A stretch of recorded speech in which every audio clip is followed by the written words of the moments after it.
ఈ సంవత్సరం అధిక వర్షాలు పడడం వల్ల పైన మల్కాపూర్ చెరువు, లక్కారం చెరువు నిండిన తర్వాత చౌటుపల చెరువు కూడా నిండడం వల్ల మీ ముందే ఊహించి మళ్ళీ చౌటుపల పట్టణంలో హైవేకు ఉన్న లెఫ్ట్ సైడ్ ప్రాంతం అంతా మునిగిపోతుందని చెప్పేసి ముందే గ్రహించి గతంలో ఈ చౌటుపల పట్టణ ప్రాంతం వాసులందరూ కూడా నీళ్ళల్లో వారం రోజుల పాటు ఉండాల్సి వచ్చింది.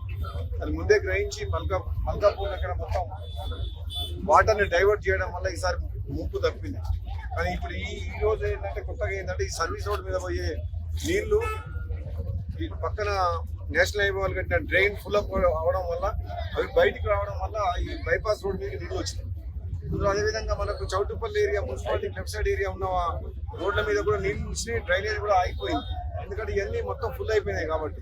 అందుకని ఇప్పుడు మన మున్సిపల్ కమిషనర్ గారు, ఆర్డీఓ గారు, మన మున్సిపల్ ఇంజనీర్ అందరం కలిసి మేము ఇప్పుడు పరిశీలన చేసినాం. ఇక్కడ స్థానిక నాయకులు అందరం కలిసి కూడా ఎందుకంటే పర్మనెంట్ గా ఇక్కడ ఈ ప్రాంతంలో వాటరు కానీ వర్షం నీళ్లతో కానీ డ్రైనేజ్ నీళ్ళతో కానీ సమస్య ఉంటుందని చెప్పేసి దాన్ని అధికారులకు ఆదేశించడం జరిగింది. తప్పకుండా రాబోయే రోజుల్లో చౌటుపల పట్టణంలో ఉన్న ప్రతి ఒక్కరికి కూడా చెప్తున్నాం, ఈ సర్వీస్ రోడ్ కూడా నేషనల్ హైవే వాళ్ళు ఇక్కడ ఉన్న వరద నీటిని దృష్టిలో పెట్టుకోకుండా, డ్రైనేజ్ దృష్టిలో పెట్టుకోకుండా కేవలం రోడ్డు మీద ఉన్న నీళ్లు, వర్షం నీళ్ళ గురించే డ్రైన్ కట్టింది తప్పితే ఈ చౌటుపల్లి మున్సిపాలిటీ ప్రజలకు ఈ మున్సిపాలిటీ వాటర్ కానీ వర్షం నీళ్ళు వస్తే మాత్రం దానికి తగ్గట్టు డిజైన్ చేయకపోవడం వల్ల ఈ సమస్య వచ్చింది.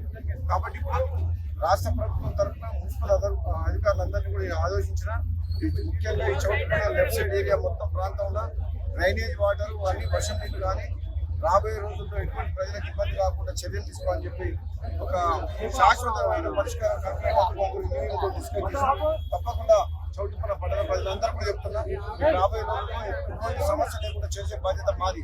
Thank you. Local to global news at your finger tips. మీ చేతిలో ఒక ఆయుధం. Download Raw TV app. Media legend Ravi Prakash is back.